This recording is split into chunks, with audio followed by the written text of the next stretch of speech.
Qu'est-ce qu'un alpha-lecteur? Qu'est-ce qu'un bêta-lecteur? Et en quoi ces personnes vous sont utiles, voire indispensables lorsque vous écrivez un roman? Parlons tout d'abord des alpha-lecteurs. Alors, lorsque vous débutez l'écriture de votre roman, vous faites votre petit plan, vous établissez peut-être des fiches personnages, voilà, enfin, chacun a un peu sa manière, de travailler. Et dans tout cela, quel est le rôle de l'alpha-lecteur? Eh bien, l'alpha-lecteur, c'est une personne que vous allez choisir, donc cela peut être dans vos connaissances proches, famille, amis, etc., comme un inconnu avec lequel vous avez tissé un lien particulier via les réseaux, etc., qui va lire votre roman au fur et à mesure. Donc, lorsque vous débutez l'écriture, vous allez partager votre fichier avec cet alpha-lecteur qui va lire au fil de l'écriture et vous faire part de ses remarques. Au niveau de l'alpha-lecture, en principe, on va essentiellement faire des remarques au niveau de la cohérence et du contenu. Vu que l'alpha-lecture se fait au fil de l'écriture, on ne va pas spécialement considérer les notions de vocabulaire, grammaire, enfin oui, on peut mettre les remarques, mais le premier rôle de l'alpha-lecteur, c'est vraiment se concentrer sur la cohérence du texte, sur le fait que l'histoire se déroule bien, que les éléments s'enchaînent, que l'intrigue est bien construite, etc. Donc voilà, l'alpha-lecteur, c'est vraiment la personne à qui vous allez faire lire votre roman en priorité au cours de l'écriture. Quel est le rôle du bêta-lecteur? Donc un bêta-lecteur ou même plusieurs bêta-lecteurs, ce sont des personnes que vous allez sélectionner là aussi, peu importe que ce soit dans votre entourage ou autre, et qui vont venir relire votre roman en primeur une fois le roman écrit. Le plus souvent, donc l'auteur va écrire son premier jet, il va effectuer une première relecture sur base des remarques de l'alpha-lecteur, et puis il va remettre son manuscrit entre les mains des bêta-lecteurs. Alors, personnellement, je procède à une première salve de bêta-lecture à la fin de l'écriture de mon premier jet. Donc, j'ai une alpha-lectrice, qui lit au cours de l'écriture, et ensuite j'ai entre 3 et 5 bêta-lectrices, parce que pour l'instant ce ne sont que des filles, qui interviennent une fois le roman écrit. Je fais lire le premier jet à certaines d'entre elles et je partage ensuite le fichier une fois relu et réécrit au reste de la troupe. Donc quel est le rôle du bêta-lecteur? Le bêta-lecteur n'est pas un correcteur orthographique, même si il est là également pour repérer les fautes de grammaire, les fautes d'orthographe.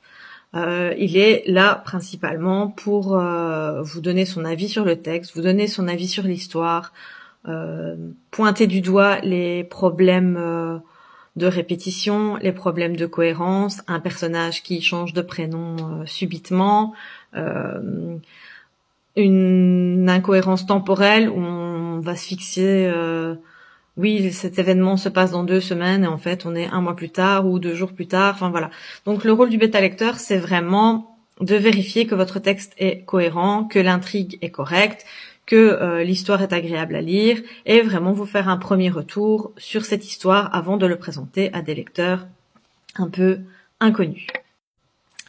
La bêta-lecture peut être gratuite ou rémunérée. Dans le sens où la plupart des bêta-lecteurs travaillent bénévolement, dans le sens où vous les repérez parmi vos amis, parmi des bookstagrammeurs, des booktalkers que vous connaissez, etc. Il existe également de la bêta-lecture payante. Désolée pour la petite notification.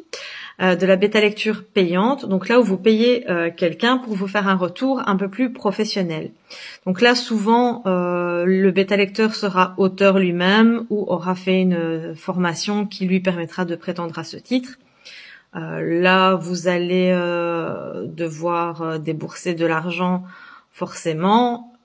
Souvent, le coût de la bêta-lecture se fait au mot, mais vous avez l'avantage d'un point de vue un peu plus professionnel, dans le sens où vous avez affaire à un auteur, un écrivain ou à quelqu'un du métier. Désolée pour la luminosité qui part un peu, mais le soleil se cache. Donc voilà. Pour ma part, comme je suis bêta lectrice pour une écrivaine depuis quelques années, donc pour elle, je dis voilà, on travaille depuis un petit temps ensemble, et je débute ici dans la bêta lecture professionnelle, où des romanciers, des romancières me confient leur roman pour avoir un peu un point de vue général sur l'intrigue, mais aussi sur la grammaire, la syntaxe, l'orthographe. Même si je ne me prétends pas correctrice, je sais que mon orthographe est plus que correcte, que je dispose de logiciels pour m'aider. Mais voilà, la bêta lecture, c'est vraiment donner son avis sur le texte, donner son avis sur la cohérence, donner son avis un peu sur le côté vendeur du texte, sur la fin du texte. Enfin, voilà, c'est vraiment un avis global sur tout cela. Alors, si vous ne désirez pas payer quelqu'un pour bêta-lire votre texte, vous allez tenter de trouver des personnes de confiance. Alors là, faites tout de même bien attention.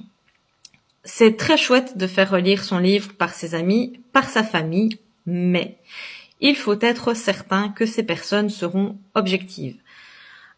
Votre meilleur ami, votre maman, votre cousin, cousine, votre mamie va vous voir avec les yeux de l'amour et de l'amitié et va peut-être trouver tout ce que vous faites sensationnel et génial.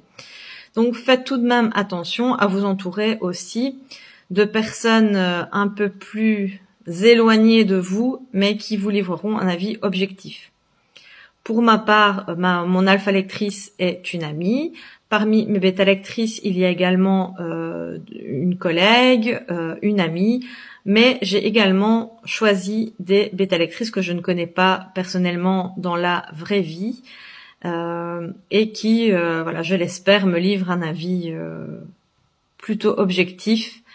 Et voilà, enfin, maintenant, les personnes que j'ai choisies aussi dans mon entourage, je sais qu'elles ne me ménageront pas et qu'elles me donnent leur avis éclairé. Mais voilà, il est bon de parcourir un petit peu toutes les possibilités, aussi de choisir des bêta-lecteurs un petit peu différents. Par exemple, moi j'ai certains bêta-lecteurs qui sont des pros de la grammaire, mais et qui lisent de tout. Puis j'ai certains bêta-lecteurs qui ne lisent que dans le style que j'écris, et donc là aussi c'est chouette parce que ils connaissent le genre, ils connaissent un petit peu les règles du genre et peuvent me donner leur avis à ce niveau-là. Enfin voilà, essayez vraiment de prendre des gens différents, même au niveau de leur personnalité, au niveau de leur ressenti, pour avoir un panel large de réflexion. Alors ensuite, le bêta-lecteur vous fait des suggestions, libre à vous de les accepter ou non. Donc si quelqu'un vous dit, moi cette phrase-là, pour moi, elle coince, mais vous, non, vous la voulez comme ça, et vous êtes sûr que vous la voulez comme ça, laissez-la. C'est votre roman tout de même, mais c'est à vous d'écrire ce qui vous tente. Alors, qu'est-ce que j'allais dire encore ? Voilà, ça me revient vite fait, il me reste 1 minute. Je vous conseille pour vos bêta-lectures de ne pas travailler avec Word, mais de travailler avec Google Docs. Pourquoi ? Parce qu'avec Google Docs, vous envoyez votre fichier à votre bêta-lecteur qui va pouvoir commenter autant qu'il veut, qui va pouvoir modifier directement des fautes d'orthographe par exemple dans le texte, mais vous devez absolument vous les valider pour que ces modifications s'effectuent sur votre texte. Donc pas de risque que certains passages soient effacés, pas de risque qu'on modifie votre texte comme vous ne le souhaitez pas. Et encore petite note importante, alors oui, nous faisons confiance aux bêta-lecteurs, mais sur Google Docs, il est possible de cocher une option qui permet de protéger votre texte et d'empêcher les copier-coller et les téléchargements sur ordinateur. Je parle de plus en plus vite parce qu'il ne me reste que 30 secondes. Donc si vous avez des questions, comme d'habitude, envoyez-moi un petit message. Bisous bisous!